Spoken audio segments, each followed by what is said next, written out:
यही एक बार फिर से दिखाई देगा। ये खबर देखिए जरा, वॉर के बीच पुतिन को ट्रंप का अल्टीमेटम देख लीजिए।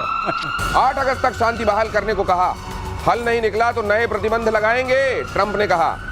ये हर दिन, अच्छा मुझे एक चीज और लगती है, ये एक कोई डेट दे देने से कर्नल साहब एक साइकोलॉजिकल प्रेशर बनता तो है, लेकिन पुतिन उन लोगों में से नहीं है जो डेट देने से साइकोलॉजिकल प्रेशर में आने वाले हो। ट्रंप को ये बात अब तक समझ लेनी चाहिए। जय हिंद, नमस्कार। मैं आज आपसे पहली बार बड़े सीरियसली डिफरेंस पर हूँ और वो मेरा डिफरेंस है, आपने शुरुआत में पाकिस्तान के कुछ चरित्र के बारे में बात किया। प्लीज इसे बंद करिए। चरित्रहीन लोगों के पास चरित्र नहीं होता, आप नहीं समझ पा रहे हैं, पता नहीं क्यों। और उसी चरित्र की बात आती है ज़ेलेंस्की के ऊपर।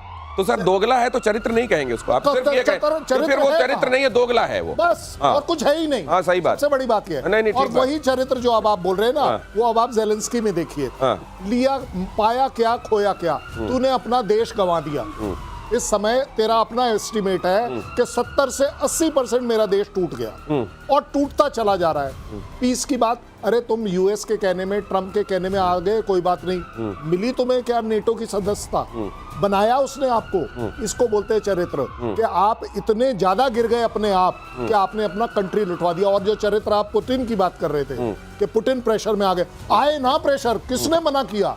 100% पुतिन इज अंडर प्रेशर। और अब वो दिखा रहा है कि मैं प्रेशर में काम कैसे करता हूँ। ये जो काम चल रहा है ना, ये पुतिन के प्रेशर का काम है। लेकिन मुझको एक चीज और लग रही है सर, आने वाले दिनों के लिए नजीरें बनेंगी कि सैंक्शंस का जो हवा है वो ना दिखाया जाए दुनिया को। ये नजीर क्या बनेगी, बन गई है। हाँ। अब इनके सैंक्शन से कौन डर रहा है? अभी तो कनाडा के प्राइम मिनिस्टर ने भी कह दिया कि आप सैंक्शन लगाओगे, हम भी लगाएंगे। हाँ। अब वो जो जमाना था, उन्होंने कहा ना कि हम अपने इलेक्ट्रिसिटी जो आपको दे रहे हैं उससे 25% हम भी लगा देंगे। इलेक्ट्रिसिटी जाती है यूएस में कनाडा से। अब सारे लोग खुल खुल के आ रहे हैं। इंडिया ने भी कह दिया है कि हम भी करेंगे, हम वो करेंगे जो हमारे को देश हित में लगेगा। हित में है। हाँ। अब सवाल ये उठता है कि जब किसी चीज को आप और यूज कर देते हैं, जैसे ट्रंप ने किया, सैंक्शन वो खत्म हो गया, टैरिफ भी खत्म हो गया।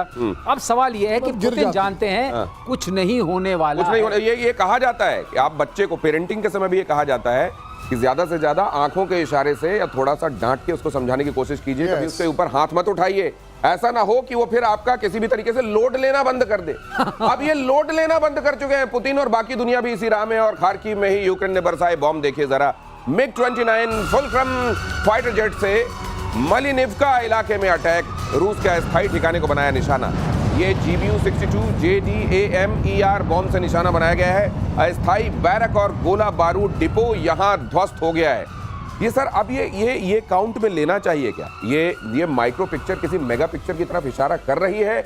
ये जो इवेंट्स है किसी बड़ी पिक्चर की तरफ, किसी इवेंचुअलिटी की तरफ बता रहे हैं, या अब इन्होंने बताना बंद कर दिया? नहीं, देखिए सूमी और खार्किव का जैसे हम कह रहे थे कि एक बफर जोन वहां बनाएंगे। लुहांस्क और डोनेट्स्क तो ये पूरा लेंगे और खेरसो तक जाएंगे और ओडिशा पे अपना अग्रेसिव पोस्चर रखेंगे। तो इसका मतलब है ये पूरा एरिया जो 25 से 30% का है, ये अब रशिया का होगा। लेकिन इंपॉर्टेंट बात ये नहीं है, खुद आज ज़ेलेंस्की 20% से कम पॉपुलैरिटी है उनकी। और साथ में पिछली बार ज़ेलेंस्की ने क्या किया था, ऑपरेशन जो उन्होंने लॉन्च किया जिसमें रशियन बॉम्बर्स पे अटैक किया था, स्पाइडर वेब ऑपरेशन था उनका, जो उन्होंने एक दिन पहले किया जिस दिन पीस टॉक्स हो रही थी, शांति वार्ता।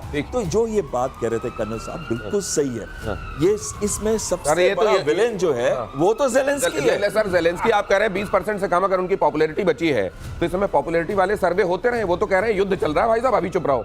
अभी तो युद्ध चल रहा है, अभी तो ऑटोक्रेटिक है, डिक्टेटरशिप है, और बाकी और जनता के लिए यह है कि तुम भर्ती होते रहो सेना में, ये भी मरते रहो। दिनेश, जनता के लिए है कि देश नहीं छोड़ सकते जवान लोग, देश नहीं छोड़ सकते। और दूसरी चीजें, इनके बिलियंस तो बन ही रहे हैं, इनके बिलियंस बन रहे हैं। जितना वहां से एड आ रही है, इनके सारे जो पैसा जमा हो रहा है वो तो जमा हो ही रहा है। इसलिए जो चरित्र की बात की थी, जो चरित्र है कहां, और दूसरी आपने जो बात की वाली जो अटैक बताई, इसमें सबसे खास बात मुझे नजर आई, जितने बॉम्ब्स वहां से गिरे, जे डैम जो गिरा है और जो GBU गिरा है, वो सारे वेस्टर्न ओरिजिन के हैं। जहाज कौन सा है?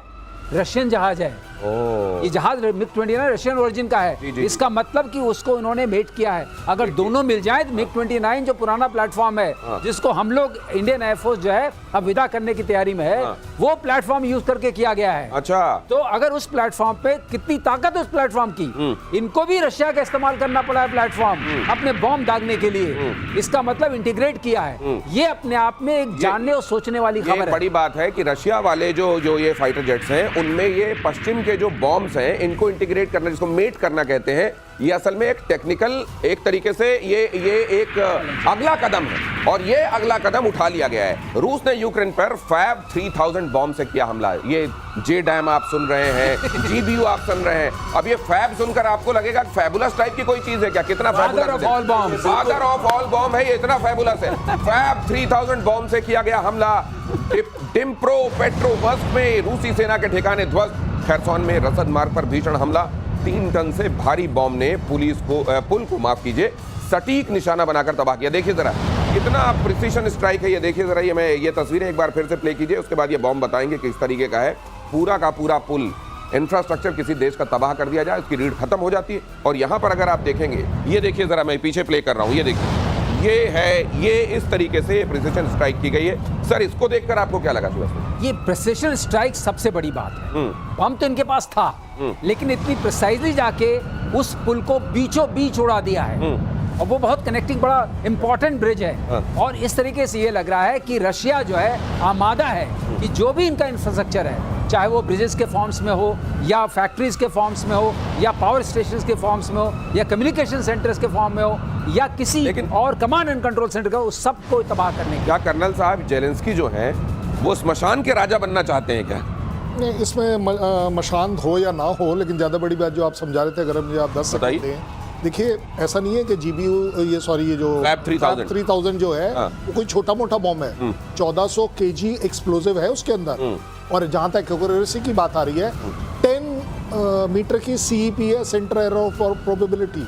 तो जब स्ट्राइक की बात कर रहे हैं तो मैं कहता हूं उन्होंने बड़ा चूज किया। अच्छा, वो चूज कर सकते थे, फैब 5000 भी कर सकते थे, फैब 500 भी कर सकते थे, लेकिन इस बॉम्ब का चूज करना ज्यादा बड़ी बात है कि इस ब्रिज को टोटल डैमेज पर लाना है। तो आप इतना किलो एक्सप्लोजिव इसके ऊपर डालिए, एक्यूरेटली डालिए और उसको अचीव कर लिए। मैं अगेन कहता हूं चरित्र की बात, ले भाई, यूएस तू तो लगा रहा था सैंक्शन, तू तो धमकी दे रहा था, तेरा वो जो क्या है जेलेंस्की, वो बोल रहा था कि मैं कुछ कर दूंगा, कुछ नहीं कर दूंगा, तूने अपना ब्रिज गंवा दिया।